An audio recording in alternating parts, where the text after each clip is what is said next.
Welcome to this training where we talk about burnout, compassion fatigue, and self-care. This is a safe place training presented to you by Callie Belt.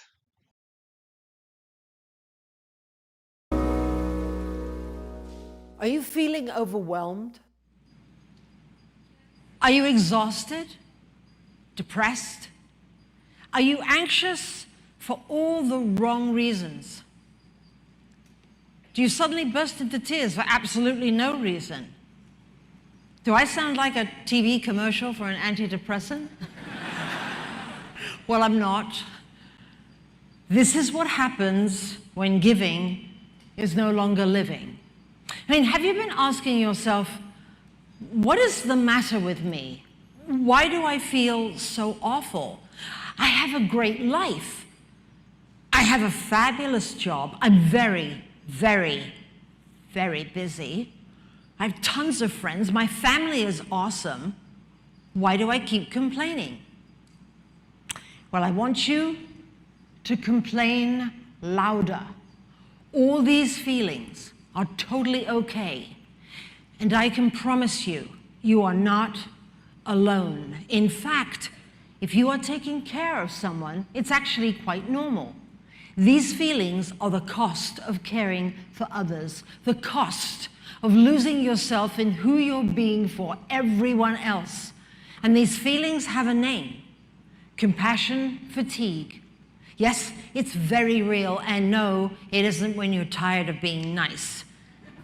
Compassion fatigue is a dark, insidious syndrome that creeps up on you. You don't know what it is, you don't know you have it, you just know something is very wrong, and you don't feel like you anymore. Compassion fatigue was discovered in 1992 by Dr. Charles Figley, professor in disaster mental health of Tulane University. Now, Dr. Figley defines compassion fatigue as the emotional and physical burden created by caring for others in distress. It can also be known as secondary vicarious stress disorder, which is comparable to PTSD. But if you have compassion fatigue, you don't have PTSD, but you do start to take on some of the symptoms as if they were your own. Now, back then, Dr. Figley was primarily referring to ER nurses, firefighters, EMS workers, pretty much everyone in the professional business of caring. So as I was digging deeper into my research, I started to realize that a lot of these symptoms was really starting to feel uncomfortably familiar. Symptom number one: irritated and frustrated most of the time. Check. Symptom number two: feeling absolutely worthless and terribly sad. Check. Symptom number three: isolating yourself and disconnecting from everyone around you, including your own family. Nothing makes sense anymore. Double check. But hang on. This didn't make sense. I'm not an ER nurse. I'm not a firefighter. I don't look after somebody with PTSD, and I don't deal with trauma every day. So remember Dr. Figley, who discovered compassion fatigue? Well, I called him. And that's when the light bulb went off. We are all potentially vulnerable to compassion fatigue. You don't have to be in the professional business of caring. You just have to be caring. Did you know that 1/3 of Americans are currently providing long-term care to a loved one in their home?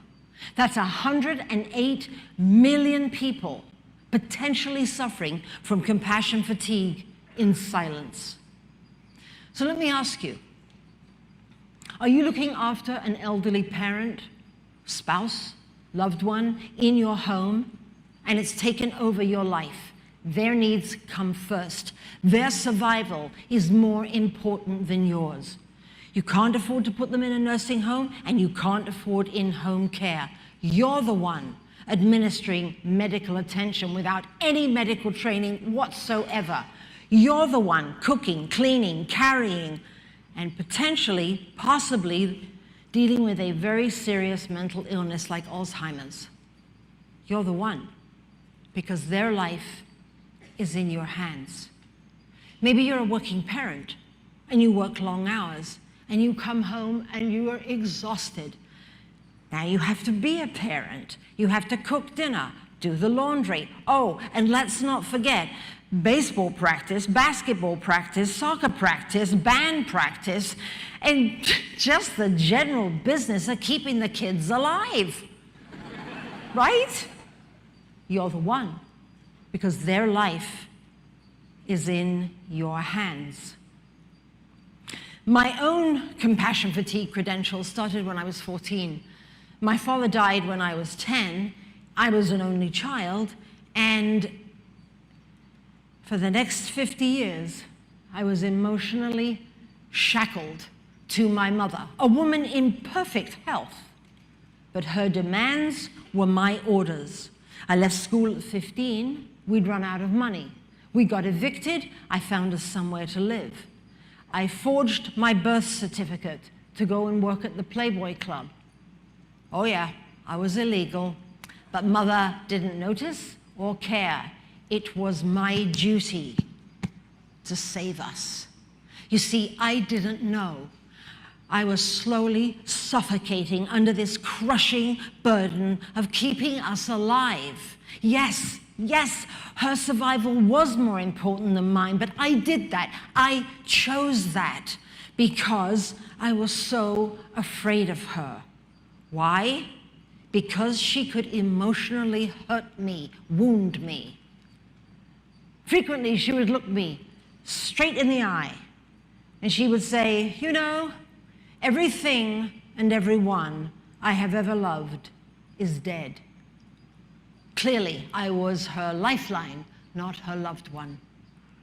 The poet Maya Angelou says, never make someone a priority when all you are to them is an option. Eventually, I ran away here to the US.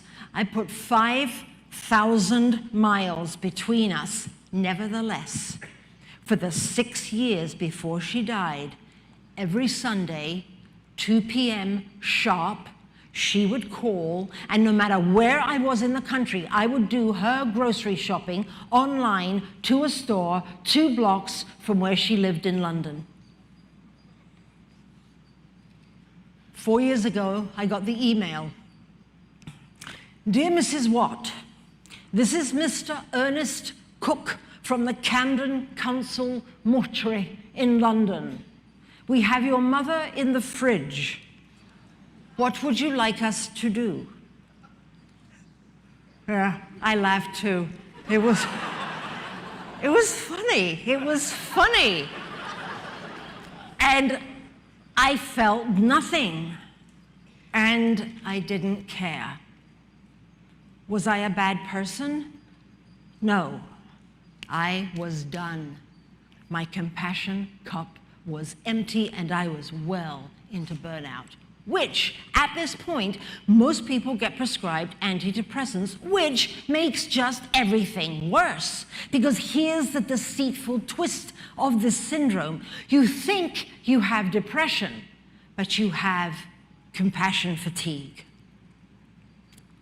Now, does any of this sound familiar? For those of you out there nodding your heads in silence, let me just offer you this question. And this is a question I would like you to consider. Ask yourself, what is the most important thing in your life? You're going to say your children, your family, maybe your career so you can provide for your family, and all of that is the wrong answer.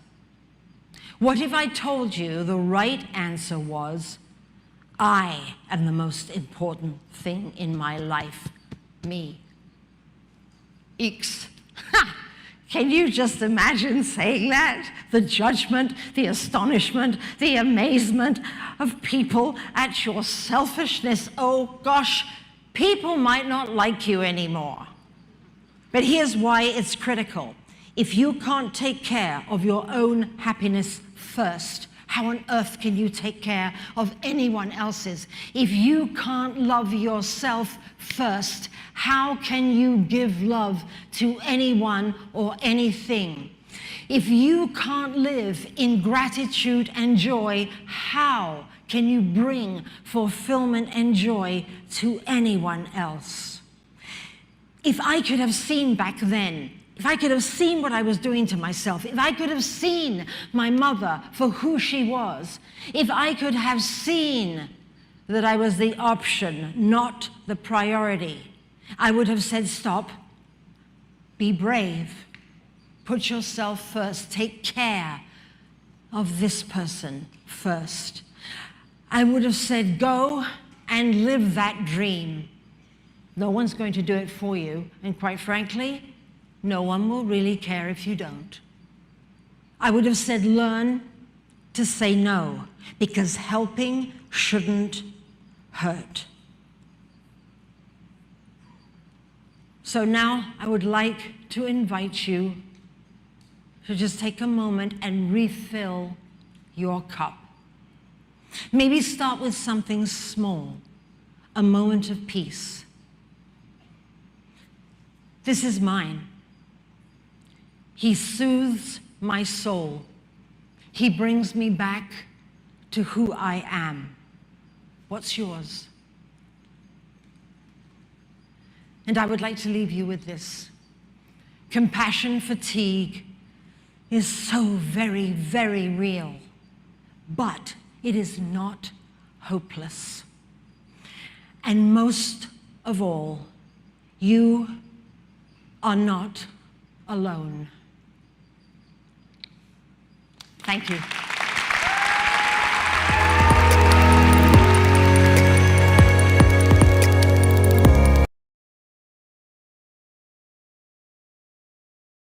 Learning objectives for today's training include what is vicarious trauma, secondary trauma stress, burnout, and compassion fatigue, as well as how to recognize the warning signs and what to do, what is emotional consent, and how to implement self-care into your life. So as an advocate, we are exposed to individuals who have experienced a great deal of trauma. And as an advocate, you'll be hearing stories of abuse, neglect, and assault repeatedly and consistently. And when our roles encompass so much crisis intervention, it can and does take a toll on our bodies and minds. So this is why self-care and self-awareness is so crucial in this role as advocates. What is vicarious trauma? So vicarious trauma is a cumulative transformative effect upon professionals who are working with survivors of traumatic events. This includes profound and permanent changes in how we think, feel, and behave in relation to others and ourselves as a result of our exposure to and empathic bonding with clients' traumatic material. Vicarious trauma and compassion fatigue typically influence each other. Through working with those who have experienced trauma, it often brings up traumas we have experienced, as well as thoughts and feelings we have not dealt with or are currently dealing with. It is important to remember that when our clients bring up these same issues to us to discuss, burnout and depression that accompany those thoughts and feelings can set in. This can lead to emotional exhaustion, depersonalization, and a decreased sense of personal accomplishments. Vicarious trauma and compassion fatigue can quickly and gradually do lead to burnout and secondary traumatic stress.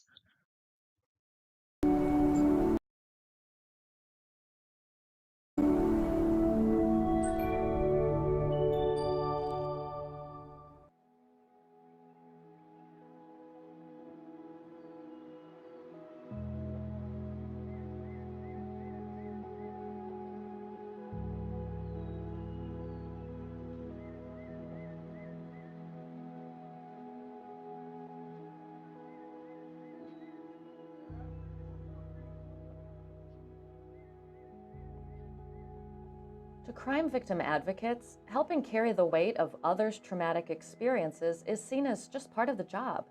Due to this normalization around emotional stress in advocacy, research on secondary or vicarious trauma in advocates didn't take off until more recently. The issue of vicarious trauma began to receive attention in the 90s. However, the research focused primarily only on the negative effects of trauma in counselors and therapists. There was still little known about the demanding work of advocacy and what may endanger or protect advocates' well-being. So by the early 2000s, researchers studied just that. The results prompted federal funding from the U.S. Office for Victims of Crime to assist victim service organizations in addressing vicarious trauma by launching a groundbreaking project called the Vicarious Trauma Toolkit. This was the first federal acknowledgement of vicarious trauma and has since fueled dozens of other research projects.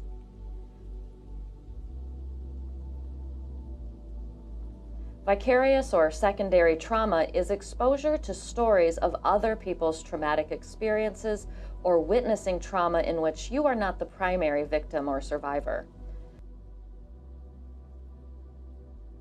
This indirect trauma exposure can include witnessing people suffering from violence, injury, severe illness, having someone tell you about their own traumatic experiences, or even reading about trauma. By nature of the work, nearly all crime victim advocates are exposed to the traumatic experiences of others. In 2016, researchers from the University of Nevada surveyed over 100 advocates from across the U.S. and found that over half displayed significant levels of secondary traumatic stress, making experts in the field take pause and ask, what is being done to help advocates resist being traumatized at work?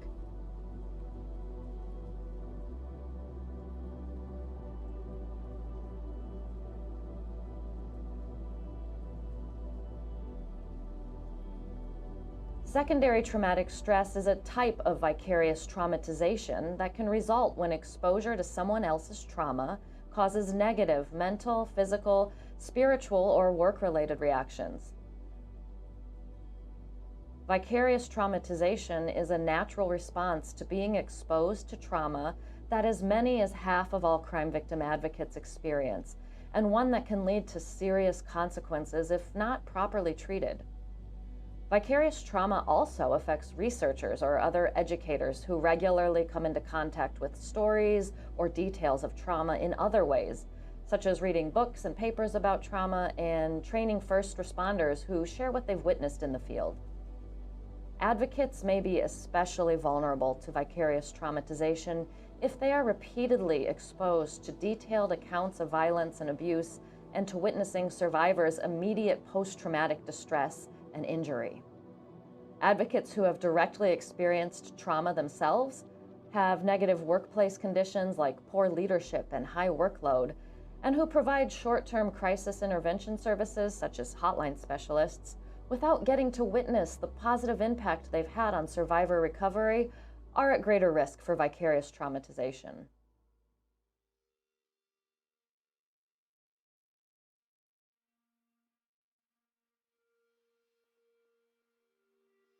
Vicarious trauma can result in the same symptoms of post-traumatic stress as experiencing direct trauma, like hypervigilance, flashbacks, feeling numb or shut down, emotional regulation difficulty, sleep problems, and even full-blown PTSD.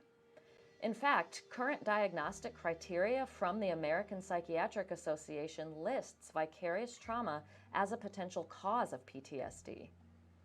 Advocates experiencing vicarious traumatization may feel like they've lost their sense of trust or safety in the world and in their ability to help, or that they've lost their sense of value and personal identity, and can experience problems in their personal and professional relationships. Advocates have described how vicarious trauma affects both their personal and professional lives. I don't watch the evening news anymore. Whenever I see a dad with a daughter, I worry he's a perpetrator.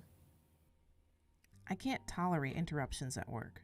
I just read all I can about prior cases in an effort to do my best for my clients. And I become irritable and withdrawn from colleagues and get angry about their flippant attitudes. I go out less, and when I do, I no longer tell anyone what I do for a living. I'm anxious and frightened of being assaulted when walking to my car. When my partner is late getting home, I fear the worst. But the effects of working with trauma survivors aren't all negative. People exposed to others' traumatic experiences can also experience vicarious resilience or compassion satisfaction, which refers to positive self-growth that can happen as a result of working with trauma survivors. Advocating for trauma survivors can be deeply personal, rewarding, and fulfilling work that gives advocates a sense of purpose and identity. So what can be done to promote these positive impacts of working with trauma survivors and prevent advocates from being traumatized at work? In 2020, a research paper looked at that question by systematically reviewing the existing research on vicarious trauma in those who work with children traumatized by abuse or neglect. This review confirmed the suspected high levels of vicarious traumatization in the majority of child welfare and protection workers and identified many factors that can influence how advocates are affected by vicarious trauma, including what promotes advocate resilience. Lisa Teason is one of the authors on that research paper and an advocate and clinician whose expertise focuses on working with trauma-exposed teams and organizations across the country. She helped reach the conclusion that while being exposed to the traumatic experiences of others is inevitable in victim advocacy, experiencing the negative effects of vicarious traumatization is preventable and treatable. Advocates can gain vicarious resilience when they observe resilience in their clients and help them overcome challenges. Compassion satisfaction can result when advocates feel they are able to do work efficiently and effectively help people. Advocates who have resources to recover from personal trauma, who are able to follow a client through their healing journey, and who work in supportive organizations are more likely to experience positive outcomes like vicarious resilience and compassion satisfaction. Recent research has shown that levels of compassion satisfaction in advocates are just as high as levels of vicarious trauma, and both can be present at the same time, highlighting that despite the risks of vicarious trauma in victim advocacy, there are a great deal of rewards to doing such important work.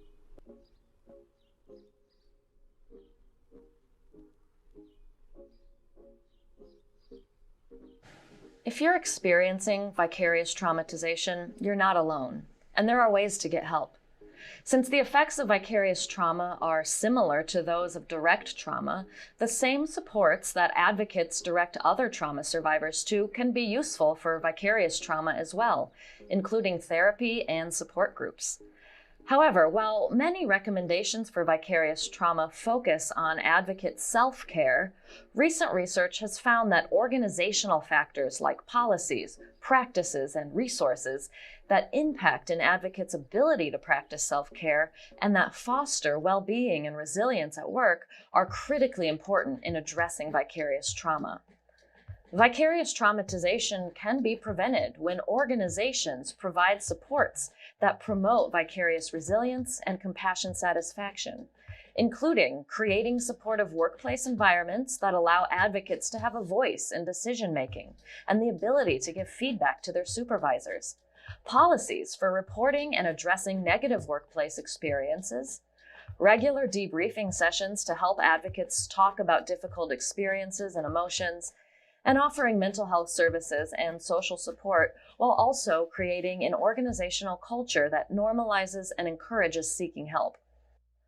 For advocates with a personal history of trauma, organizations can prevent vicarious traumatization by acknowledging unique survivor advocate needs, fostering a sense of belonging in the work, and honoring survivor advocates' unique strengths. There are specific plans that organizations can follow to become vicarious trauma informed and prevent vicarious traumatization. In the next video, Lisa Teason will elaborate on ways to prevent the negative effects of vicarious trauma in victim advocacy.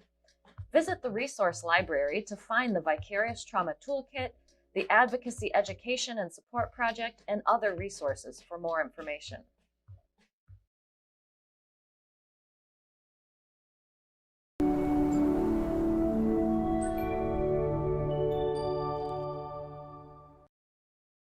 Hi, I'm Dr. April Pooley, and you're watching Paper to Practice. Today, we're talking with Lisa Teason, an advocate and clinician whose expertise focuses on working with trauma-exposed teams and organizations across the country. Lisa has facilitated the Michigan Vicarious Trauma Response Collaborative, which includes a group of advocates and their supervisors working through implementing the Vicarious Trauma Toolkit together. And we are honored to have Lisa here to talk with us about the toolkit and about her work on a recent research publication titled Vicarious Traumatization Among Child Welfare and Child Protection Professionals, a Systematic Review, published in the journal Child Abuse and Neglect in 2020.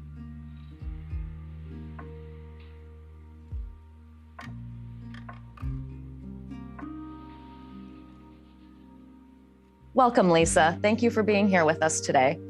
Thank you so much for having me, April. I just wanted to start by asking a little bit about terminology. So your research review has the term vicarious traumatization in the title, but I've also heard terms vicarious trauma, indirect trauma, secondary traumatic stress, compassion fatigue. Are all these terms used interchangeably? They are, and they have really confounded the field in ways. I think we've gotten way hung up on these terms and the distinctions. There are slight differences, but really what we're talking about is work-related trauma exposure. Of course, and vicarious trauma being that exposure, and then vicarious traumatization, secondary traumatic stress, compassion fatigue, all the negative impacts of work-related trauma exposure. So I think in some ways it's even more useful just to call it that, but do recognize out in the field that people are using the terms interchangeably. Okay, thank you for that clarification. So vicarious traumatization can kind of be an umbrella term to talk about the negative effects of being exposed to other people's trauma at work. Yeah.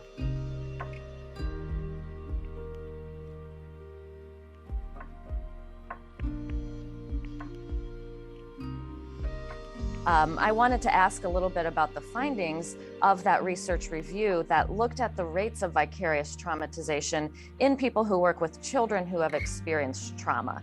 How common is vicarious traumatization in this line of work? It's very common, and it's common both in child welfare, child protection more specifically, as well as in advocacy with survivors of domestic and sexual violence. Is there a correlation between vicarious trauma and burnout in advocates? Burnout is another one of those terms that I hear a lot about, and I'm just wondering if that's related to vicarious trauma. One thing I think is useful to recognize is that burnout can happen in any field. For those of us in the domestic and sexual violence world and child welfare world, we're exposed to traumatic events of others all the time. And that can lead to burnout. Our vicarious traumatization can lead to burnout itself, but that can also happen in all kinds of other fields where the demand of work is great. Maybe people are being micromanaged, maybe there are buyouts and all kinds of turmoil. That can also lead to burnout. But burnout is really when we're at the end of our road in a way that we need to leave the work. We may need a leave of absence. We may need to actually leave the field for a period of time. And that's certainly something that we want to work on as organizations, as well as ourselves as individuals, to try to respond to vicarious trauma before you get to burnout. So does vicarious trauma have an impact on staff and advocate turnover? Absolutely, absolutely. And we're seeing it even in more extreme now with COVID and the impact on staff at all levels, but certainly on advocates and the demands on their time, their energy. But we have seen in the research many risk factors that exist in the workplace that it can increase one's vulnerability to vicarious trauma. They include isolation, being the only advocate in an organization, maybe working in isolated offices or isolated locations, inadequate training and preparation for the job, inadequate supervision, not having supervision, low self-efficacy, role ambiguity. I think not knowing how far your job reaches is really important, and important to recognize how we need to be clear about the parameters of our jobs. The lack of independence or lack of, as I said, self-efficacy, the counterpart being micromanagement. When we're always micromanaged and in a sense may feel controlled, that can also contribute.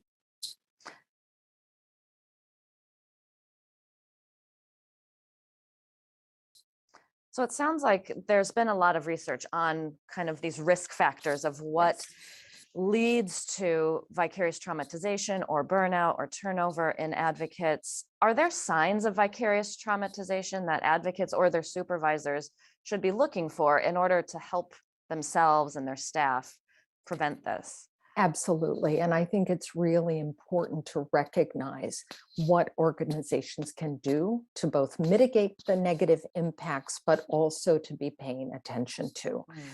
When staff are not showing up, when they're not showing up in a variety of ways, right? Bringing themselves into their work fully, not following up with survivors, not making the calls that they need to make, not even showing up for appointments or meetings can really be a sign of their own suffering.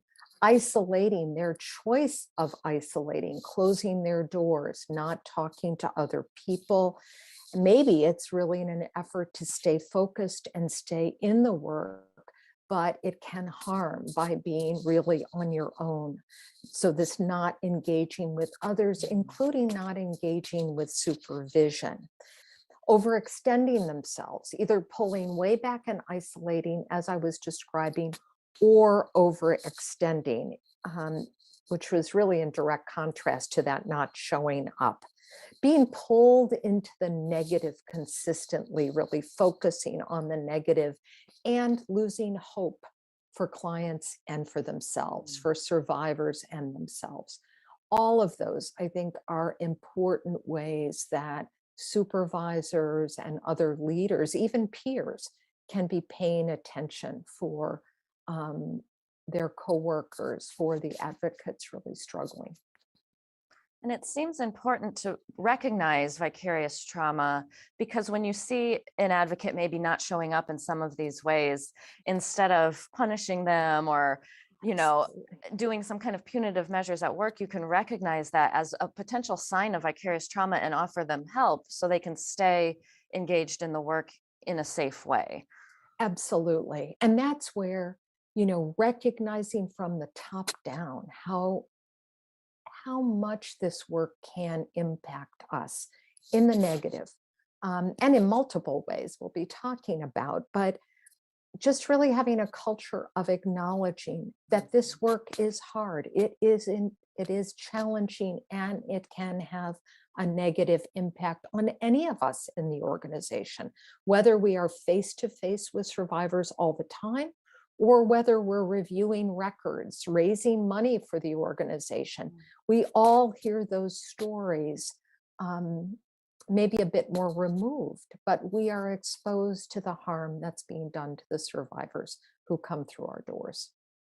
That's something that's been enlightening for me in learning about vicarious trauma is that it doesn't just impact people providing direct services to trauma survivors. Like you said, it can impact people going through records, raising money for the organization, just being around those trauma narratives is what can lead to vicarious traumatization. So it's important for all people in an organization that provides services like this to be aware of vicarious trauma.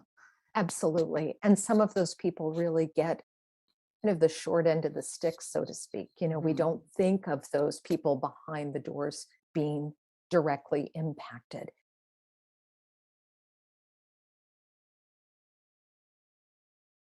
So if someone is recognizing and realizing that maybe they are experiencing some of these signs of vicarious trauma. Is there something that they can do, or is there something an organization can do to more adequately respond to this? Absolutely, absolutely. Talk with your supervisor. If that supervisory relationship is one of trust and respect, that can become a place for talking about and being supported through some of the difficult impacts of the work. You can lay out what's weighing on you, how it might be impacting your work, your life, yourself. If you're more comfortable talking with your peers, do it. And in fact, that can open the door to sharing experiences so that you and your colleagues can know that you're not alone. And it also may begin more of a dialogue across the team or across the organization, which I think is really important. That can then serve as a catalyst for change within the organization, that it's really okay to talk about this. What do organizations or leadership in organizations need to be thinking about and do in order to respond to vicarious trauma?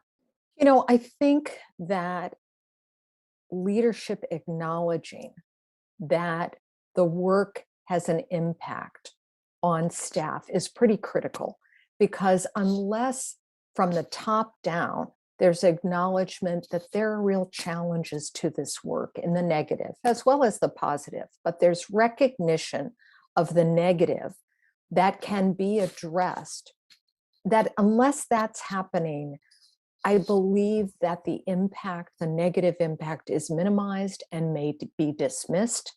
And in fact, the single advocate who's voicing struggles may be scapegoated. So it's really important that the organization as a whole grabs onto it, acknowledges it, and begins to think about how will the organization better respond to staff. And that's really through culture change, culture that values each and every person on staff for who they are and what they bring to the organization, that respects their time, really respects their personhood, one that prepares staff to do their job and provides ongoing training, professional development, and supervision. So those I would really emphasize here, because I think there's so much we expect advocates to do, and they do need to take care of themselves on and off work time, but organizations as well have pretty important responsibility in responding to this. Are there any specific resources that advocates or their supervisors can refer to for more information if they really want to start digging into this work of becoming a vicarious trauma-informed organization? Absolutely, absolutely. So the Vicarious Trauma Toolkit certainly is a resource, and there are tools about supervision, there are tools about peer support, and a wide range of research articles, abstracts, policies, and procedures that people can dig into. And there's an assessment tool for for organizations to really look at where they are succeeding and where they may have some gaps to build up their efforts at becoming vicarious trauma informed. I also always encourage people to, within the toolkit, there is a link to Tend Academy. Colleagues in Canada have been doing a lot of great organizational work, and there's some great supervisory strategy resources in there as well as in the toolkit itself. And there are a number of PowerPoints within the Vicarious Trauma Toolkit that could be useful in sharing this word about vicarious trauma and traumatization with your organization, across the organization. So they're ready-made, there are notes there, those can be available. So those two resources. And I guess what I would say is Trauma Stewardship is a book that many organizations have decided to read together.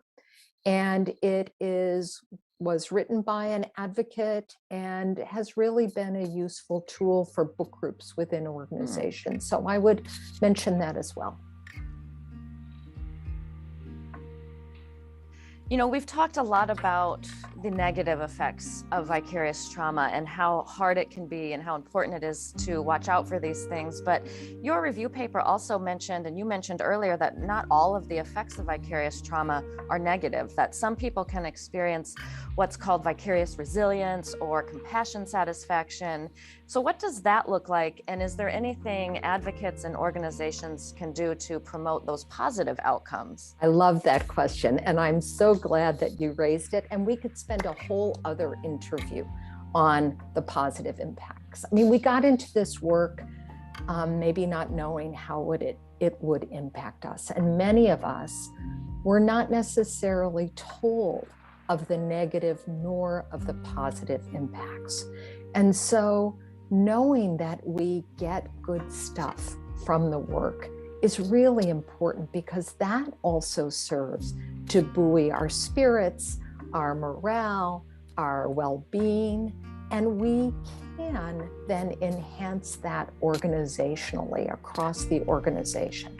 So those terms are fewer, and maybe that's good in some ways, but compassion satisfaction is about the satisfaction we get from doing the work.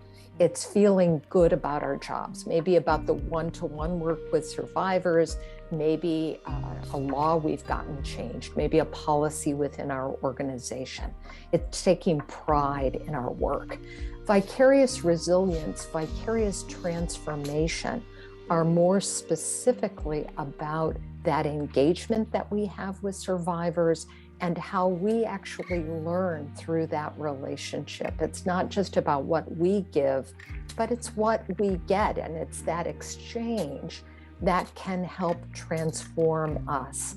The vicarious resilience, you know, we've seen so much resilience in survivors, their hardiness, their ability to move forward and beyond some of what they've experienced, that we can be changed by that. And so I'm really glad that our model both represents the negative and the positive impacts and a neutral impact, so that we can go to this through this work, experiencing all of those. And by lifting up and acknowledging the positive, I think that helps the field continue to see the positive that's happening. So I'm grateful for that, in that we were able to bring that out, and you saw it in the research as well. Thank you. Well, and we're grateful for you and all the work you do, and that you were able to come talk with us today. I think that is a great positive note to end on.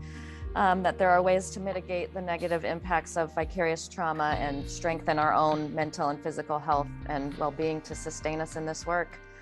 So thank you so much, Lisa, for being with us today. Thank you so much for having me, and I appreciate the opportunity to share these results and to keep talking together so that we can bring some of the negative out of the dark, so we can address it and lift up that positive. Thank you. Thank you.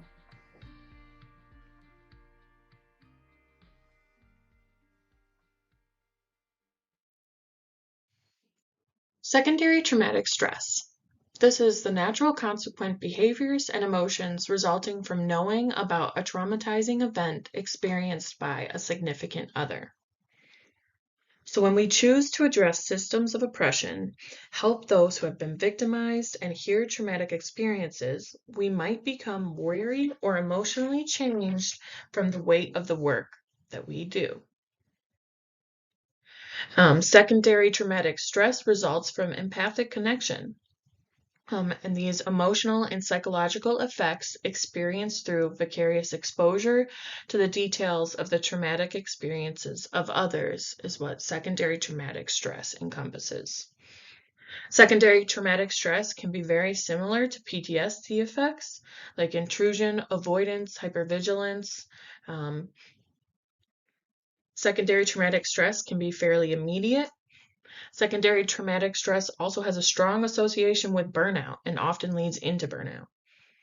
Secondary traumatic stress can be trying to empathize, can stem from trying to empathize and be sympathetic with a client who is experiencing significant amounts of traumatizing experiences.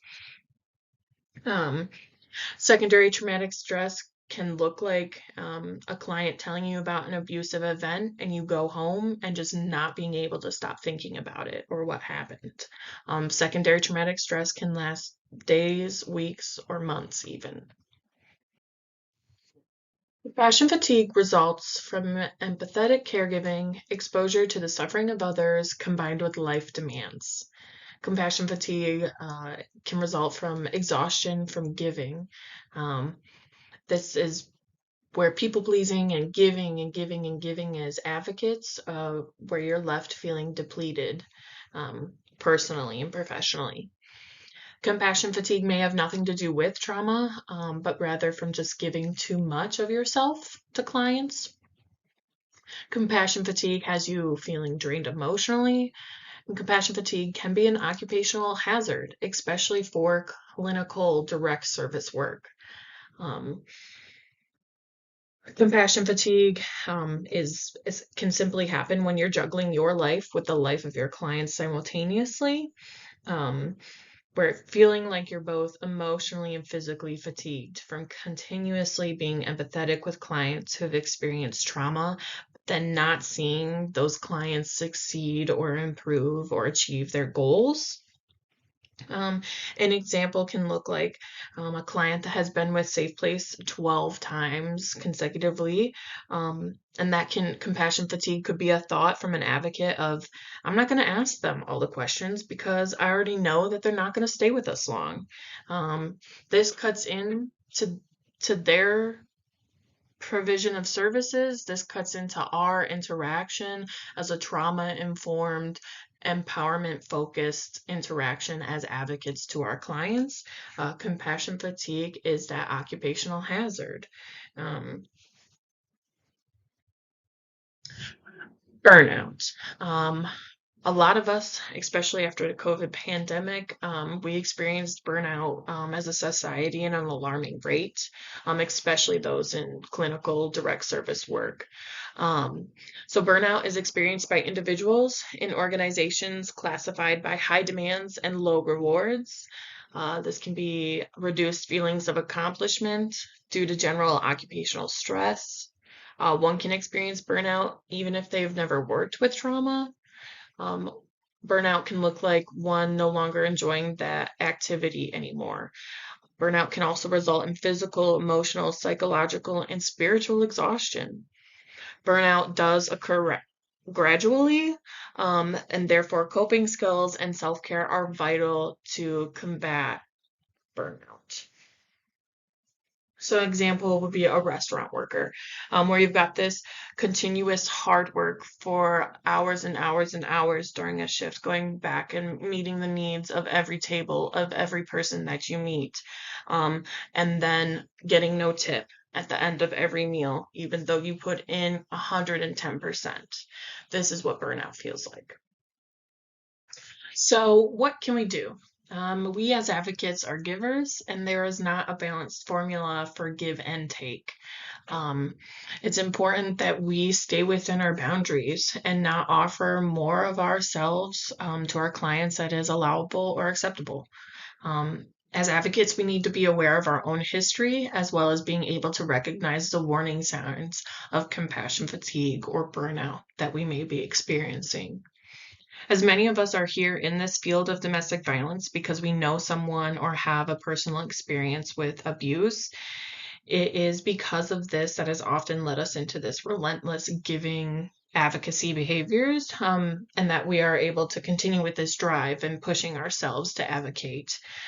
This can lead us and makes us more prone to burnout and compassion fatigue and secondary traumatic stress, not only because of the nature of the work that we're doing, but also because of what has inspired us initially to get into this field. So you can relate to your clients in some way, which can lead you into a situation where boundaries can be compromised. If you relate to them, you may be willing to invest more in them and even be willing to sacrifice your own needs or boundaries. So that's where self-awareness, self-recognizing, self-check-in are crucial to maintain those boundaries and maintain that self-care. What to watch out for, like yellow or red flags that may be telling you burnout, compassion fatigue, secondary traumatic stress are hitting you or impacting you. This can look like difficulty sleeping, having headaches, having an increased susceptibility to illness, an increased use of alcohol or drugs, experiencing anger and irritability at home or at work, having an avoidance of clients, colleagues, or social events. Often can look like feeling helpless when hearing a difficult client story, or also feeling imposter syndrome. So that can be like where you have a client that needs housing resources, job assistance, and this emotional support of what they're going through. If you're burned out, you may feel like you don't know where to start or what to do, but in reality, you do know the resources available and that the first thing you need to do for that client is just to be there and hold that space for them. Yellow or red flags can also look like that compromised care for clients, where you don't have that good judgment, where you don't have those decision-making factors. Other red flags can look like difficulty separating personal and professional lives, as well as having a diminished sense of enjoyment for your job. Other yellow or red flags can also look like thinking about your clients at night, or whether you're putting in more effort than they are at their goals, or thinking about things that you could have done differently, obsessively, or consistently. So we discussed a couple different ways to prevent burnout. Self-care is a huge factor in preventing burnout, compassion fatigue, and secondary traumatic stress, as well as support systems. So you have internal and external support systems and the use of supervision. That's where confidential material can be discussed, debriefed, resolved. So external supports, that looks like people who do not work in that same environment with you. So preventing burnout can look like spending more time talking about non-work related activities, topics, or participating in non-work events. Internal supports are people who do work with you, and that can that allows you to fully discuss events related at work that may have triggered or contributed to these red flags of burnout, compassion fatigue, or secondary traumatic stress. You wouldn't, for perspective, you wouldn't want to go home after hearing a severe traumatic story and share that with your brother or spouse who is not in the same field of work as you. So that disclosure would be better with internal supports who you can talk with this confidential material at in-depth and meaningful conversation.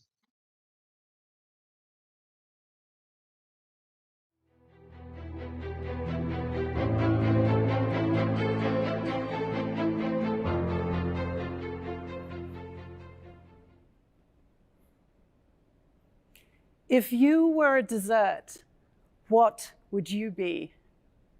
Rich, like a dark chocolate mousse. Light, like a fairy cake. Complicated, like a baked Alaska. What would you be? As a mom, scientist, and burnout survivor, I discovered I was the baked Alaska. It all started 4 years ago when my husband took our daughter to the pediatrician. I had held her hand during every previous visit, but that day, like so many working moms, I had an unavoidable work conflict. When they got home, I was busy cooking dinner. My husband was so proud, but I couldn't bring myself to say thank you because nobody thanked me for all I did. I didn't know we were burned out. We had a fight. It's not my fault. You no longer have friends or hobbies. He was right. Even my love of cooking was now a daily chore. That night, I wanted to escape it all. And I wrote a letter to my son and daughter on my phone. It was January the 3rd, 2018.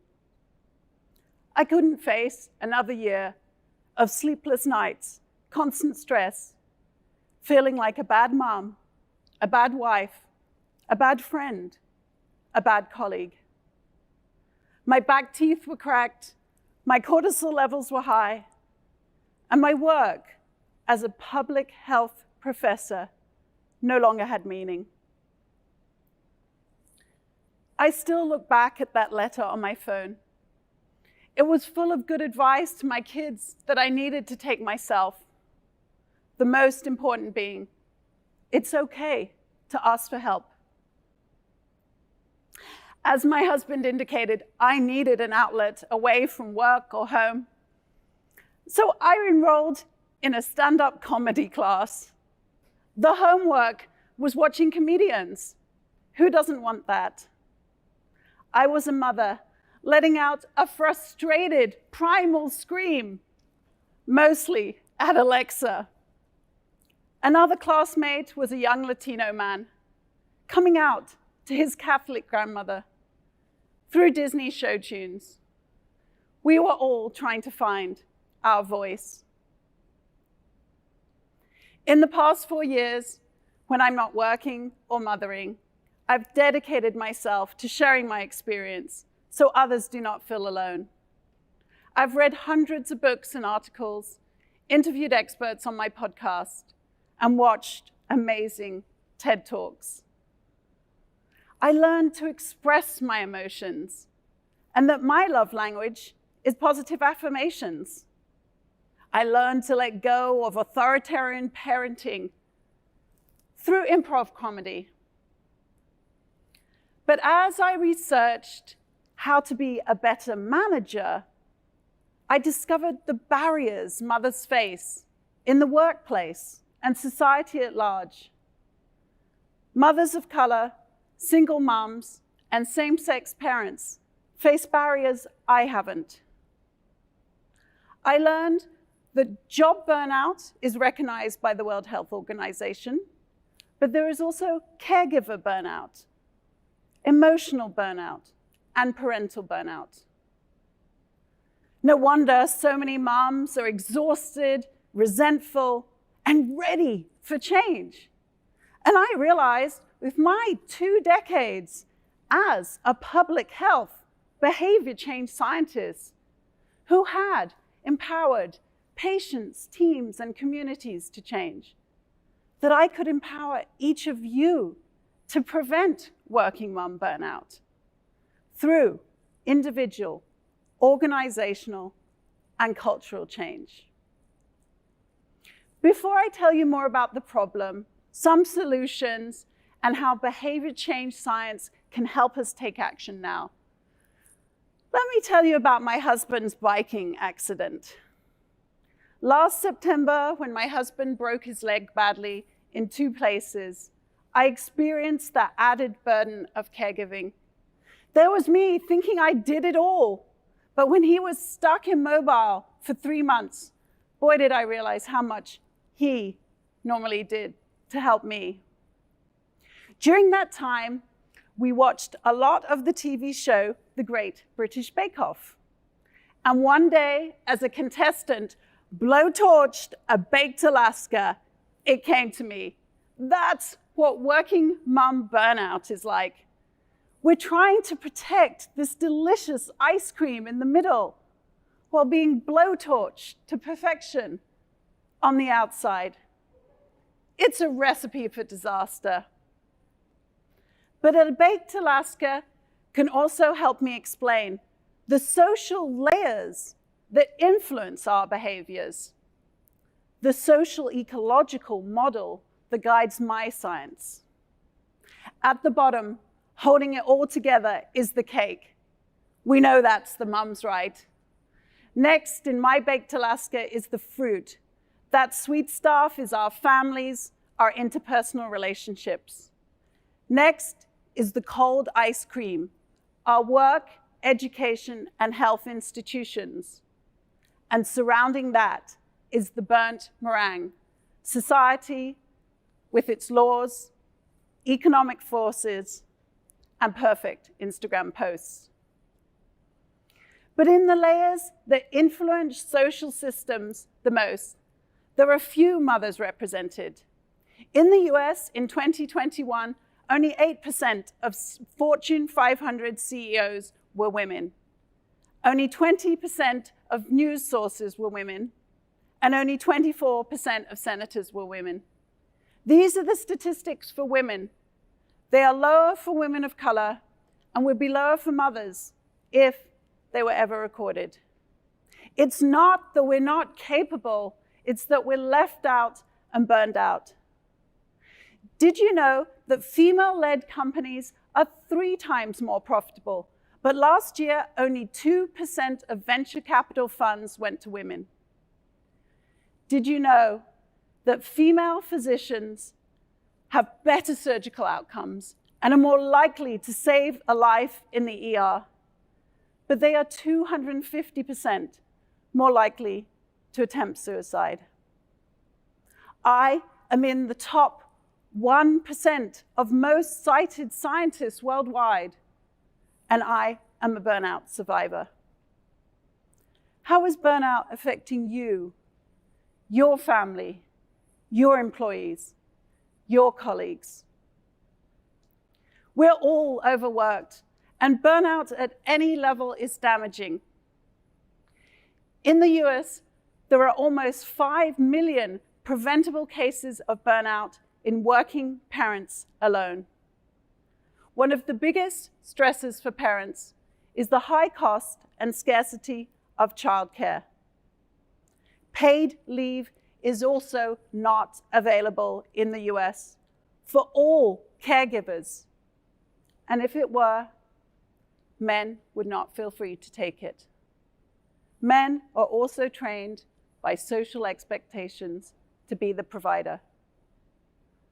My husband works so hard to provide for our family. He only took 2 days leave for each child. Many mothers leave their jobs to care for their children because they are paid less than their partners or co-parents. This is the motherhood penalty versus the fatherhood bonus.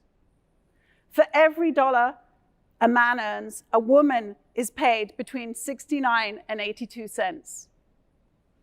Mothers are doing 20 extra hours unpaid labor in the home. That's equivalent to a part-time job. We need pay equity at work and in the home. Lack of reward is a major cause of workplace burnout. Mothers are promoted less than dads and childless men and women. This is the maternal wall.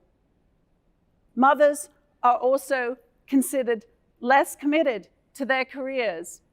Yet data shows we spend more time looking after our team's well-being, tasks not included in performance reviews. Managers still tell us we should be at home with our families and curtail travel opportunities. But what mother wouldn't love that quiet bath at the end of the day in a work-paid hotel room? Emotional consent. So most of us know what consent is in terms of sexual consent, but what is it in terms of an emotional frame? Emotional consent. Emotional consent can look like respecting others' ability to self-govern. Emotional consent is holding space for another's emotions without interjecting your own emotions. Emotional consent looks like recognizing autonomy. Emotional consent also is to check in before you dive in. Emotional consent also can look like holding space for others. Emotional consent also works as an opt-in by asking the consent of where the emotional space is to where you can meet your support person or meet the person who's asking you for support where they're at in their headspace and needs.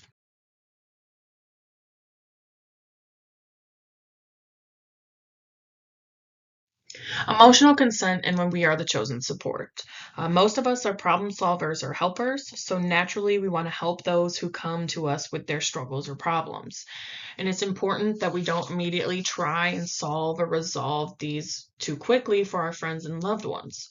Or it's important not to try and change the topic because we just don't feel like talking about it or that we don't know how to help them. Um, Sometimes when someone comes to us with a problem of their own seeking help, we are dealing with a lot ourselves. So this is another situation where emotional consent would be warranted. You can simply say, I'm sorry, right now is not a good time to talk for me. Can I talk to you or call you later?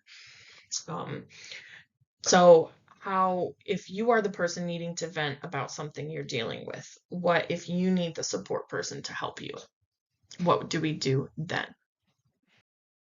So when we need support, just like we expect and uphold our boundaries for when someone comes to us for support, and finding that emotional consent, asking your support person for that emotional consent is crucial as well. You have to asking another to hold space for you is in another way asking to request boundaries ahead of time. This setting healthy boundaries in that conversation helps that other person better understand what you need in that moment, emotionally, physically, spiritually, whatever those resources and needs met might be. Some things to remember with emotional consent. You may have friends or loved ones that are not emotionally available or those who avoid conversations that are tough. So instead of feeling like they don't have time for you, remember that they may not be in that right mindset or space emotionally to have that space for you to openly vent about your problems. Sometimes we just might not have the capacity to take on other stress. Burnout, compassion fatigue, anyone? Self-care. Self-care is crucial, vital, not only to life and your quality of life, but also professionally, how to continue your best foot forward as an advocate, as an individual, as an empathetic person.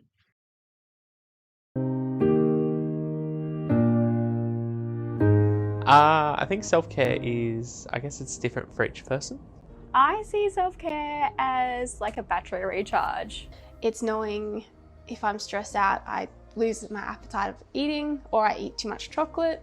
So I know that I need to take a break and just relax for a couple of minutes and then get back into it a little bit more. So self-care is about, looking after your mental health. It means a lot of things depending on what I'm doing and depending on the situation. Making sure that you're okay physically and mentally. To me, self-care is just making sure that my physical and my mental health are always priority, number one. It's the things that you do that help you be able to face challenges. Self-care is basically taking some time out to look after yourself and make sure you're feeling re-energized and feeling okay to continue doing your daily routine. Self-care is looking after yourself and loving yourself.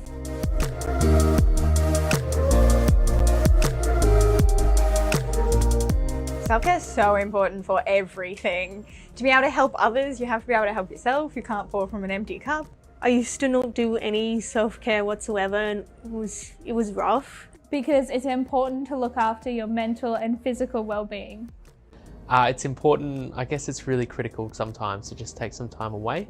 Self-care is important because it's really easy to burn out. When you burn out, you get stressed. Self-care is very important. It helps you continue, it helps you improve, it motivates you to make better decisions. It's good to just take a time out and do what you need to do so that you can feel yourself and feel okay.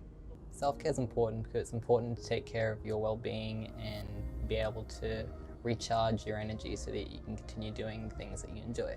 It's just really important to sit back and reflect and think about what you need to get through every day. Because it's really important for like managing anxiety, but also your mood. But it helps us to be resilient when life's challenges come.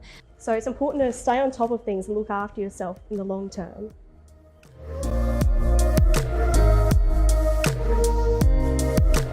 So, it's really important to figure out what works for you and then use that in your life as your self-care strategies. Things that I enjoy, so that is either hanging out with my 2 cats, hanging out with horses, because I love horses, they're my favourite.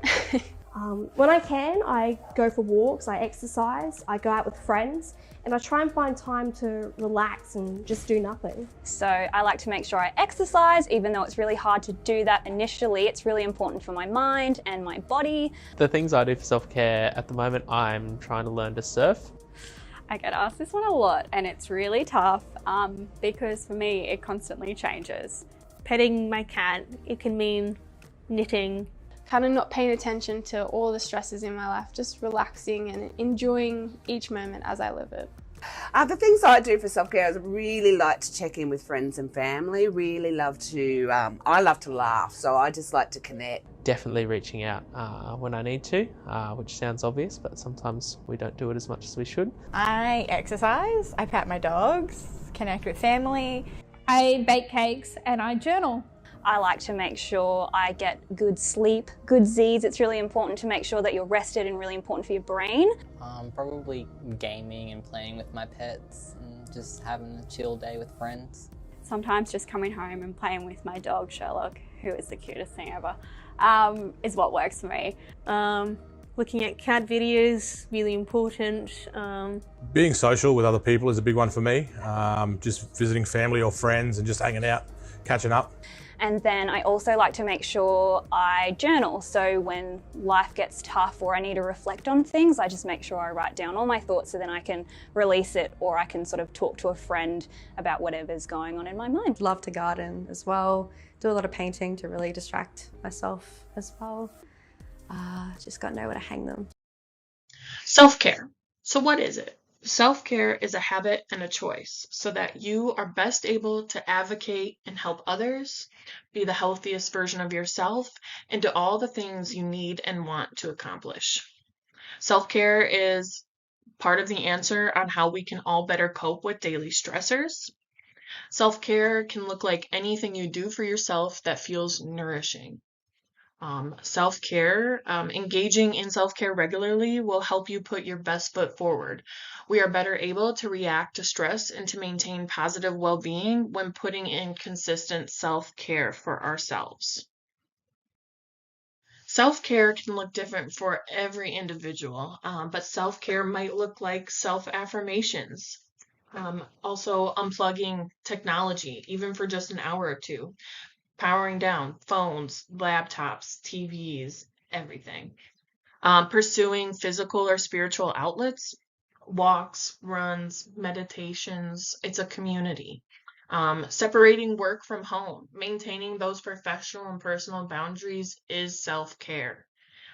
Again, setting boundaries and self-preservation. It's okay to say no and set limits. That is self-care. Self-care might look like that you drink enough water today. Self-care might also look like not skipping meals or eating properly. Self-care might also look like getting enough sleep or getting restful sleep. Self-care can also look like mindfulness or journaling techniques. Some of us may be working from home more often or doing more things from home gradually because of COVID. So self-care may look differently than it has in the past. You may not be willing or able to do some of the things that you used to do to practice self-care as our culture and society has changed recently. Mindfulness. Mindfulness is paying attention. So being fully present and aware in the current moment, thinking about your reactions, thoughts, situations, the things around you and how they impact you.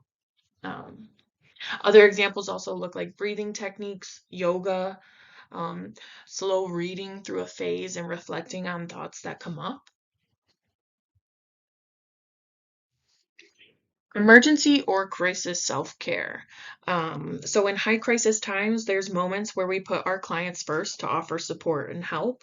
But after that high intense situation has ended, we often are still left breathing hard. Our heart rates are elevated. We might have racing thoughts or shaky hands.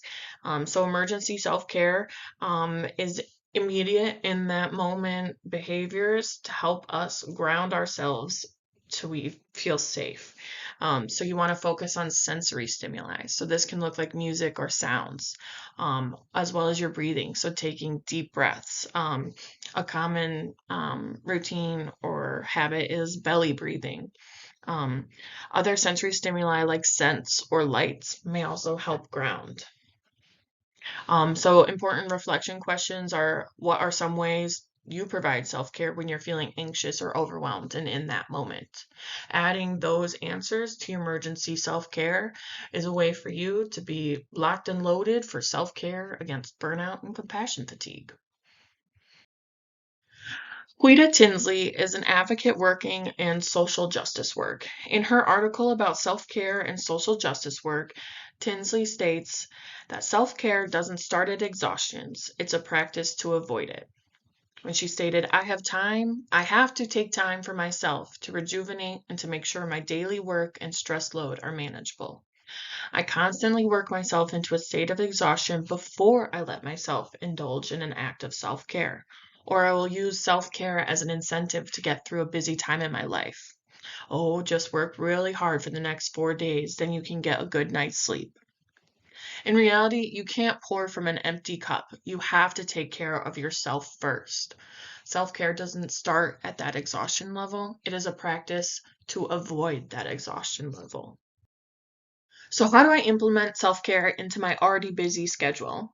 So up on the screen, we have a couple different types of self-care where you've got work self-care, financial self-care, space self-care, personal self-care, spiritual, social, emotional, and physical. We have all these different intersectionalities of self-care and little habits, little 1-minute practices of self-care in your day-to-day life can drastically change your self-care awareness capacity to handle stress. Having a self-care check-in in your actual schedule, whether it's daily or weekly, can also bring awareness or start increasing your awareness on your own self-care. So an example could look like having these reflection questions pop up with an alarm on your phone. Did you drink water? Did you have one healthy meal? Did you do something that brings joy to your soul? Did you learn something new? Was there a quiet time to reflect about your day? What was one thing that relaxed you? What was one good thing that you did for your body? These are just examples that you can adapt and mold into your own life and routines. So creating a self-care plan. So these are some questions that can help you really dive into specific activities or practices of your own self-care plan. Reflecting on, how do you currently cope? How is coping different than your self-care? How do you want that to change? What limits do you face or limit your options for self-care? What do you do now that you would like to continue doing for self-care? What do you want to do, make a change, or make a part of your self-care plan? Hey there, let's talk about self-care.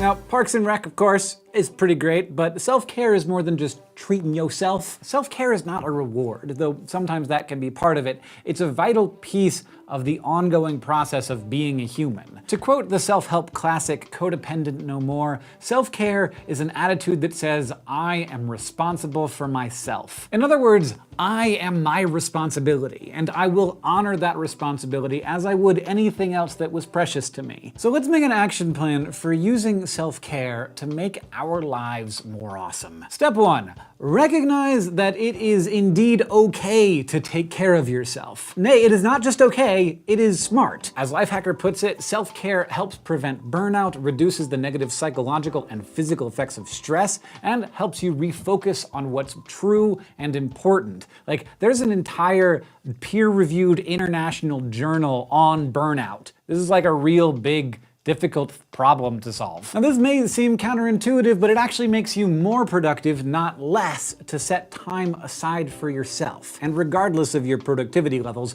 recognize that you are a human being, and that is enough to warrant compassion and kindness. For real. Step 2. Ideally, before the need strikes, research outwardly and inwardly what self-care means and what works for you. There are self-care actions that can help pretty much everyone: getting proper nutrition, some exercise, enough sleep, hydrating, and taking small breaks throughout the workday. I like to go for walks, and I like to be forced to do it by my friends or family or baby. We'll link to a list of almost 50 self-care actions down in the doobly-doo. But everyone is unique, so it's important to ask what actions make me feel better. Journaling, texting something nice to a friend, like watching videos of pug puppies, doing a bunch of push-ups, pillow fights, putting some projects on the back burner maybe. I personally am all in for the baby cuddles. I have a baby now, and I feel like I'm doing a thing that I was designed for, and that I need to be doing, and that I also just really like. Sometimes he's angry though, and he yells at me, but most of the time I get cuddles. Now, one possible self-care action from us to you: start a digital warm and fuzzy file and fill it with compliments or kind words you've received, good memories, and favorite photos. Like, I have to admit, I get lots of people saying nice things about me on the internet, and that helps get me through the day. Being able to look through this file when you're feeling down might go a long way to bringing you back up. You want this list to be both ample and flexible, and you may even want to break it into different categories. For instance, T. Michael Martin, the fellow who wrote this script, by the way, has a spreadsheet of self-care actions organized by types of negative experiences. After all, the self-care you need while you're depressed may not be the same self-care that helps when you're overwhelmed with work. Also, if other people are involved in these self-care actions, it's totally cool to let them know now that they are part of your action plan. They may not always be available, but odds are if they're a good friend, they're gonna do their best to do their part. Step 3, self-care powers activate. It's best if you can recognize the warning signs that you could use some self-care before things go into the red zone. For me, by the way, it's when I notice my fingers going to websites that I didn't intend on going to. Like, just typing in reddit.com when I have a ton of work to do is a sign that I should go for maybe a little walk to recharge the batteries. If you're keeping a journal, you might notice a pattern or two in your behavior. Perhaps you'll notice a bleaker mood than normal or disturbed sleep. Either way, once the need becomes apparent, consult your list and follow through. And that is all that we have for you today. But if you have any self-care tips, please let us and other people who are looking know down in the comments below. We would love to hear from you. In the meantime, take care of yourself, your friends, and your neighbors. It's the adult thing to do. After COVID and the pandemic, it is crucial to talk about virtual self-care. As society and culture morphed into the technological side of work and working from home and virtual burnout, virtual self-care is now a capacity we have to think about. So external supports could look like hosting a hobby group Zoom session, having a Zoom vision board brainstorm sessions with friends or family, hosting a virtual dance party or workout meets. Another great external support can include a self-care connection text tree between a group of friends or family members. Individual virtual self-care can look like cleaning up your social media followings, visiting a virtual museum online. That was something I didn't know, which was really amazing to look into. Virtual self-care can also look like branching out into new books, podcasts, music, TV shows. So self-care and working at Safe Place. Tell your supervisor when you're taking days off or vacation to increase your full time off and away from work. Telling your supervisor and communicating your vacation allows the community to know and uphold the boundaries of, not contacting you when you're on your vacation or days off. Also, if you're experiencing feelings of overwhelm or intense stress, reach out to your peer support or your supervisor to help debrief and for also conflict resolution, and also maybe just to be there. Remembering that you are never alone with Safe Place, and asking for help is self-care. In Mind with Self-Care, we want to remember setting small goals for big change, because a little progress each day adds up to big results. So the goal is not to feel guilty for not practicing self-care, but to acknowledge the importance and its crucial role day to day. You want to praise yourself for when you do practice it. Thank you for joining the training on compassion, fatigue, burnout, and self-care. If you have any questions or would like any additional resources on self-care, self-care techniques, and self-care within the agency, please do not hesitate to reach out. Thank you.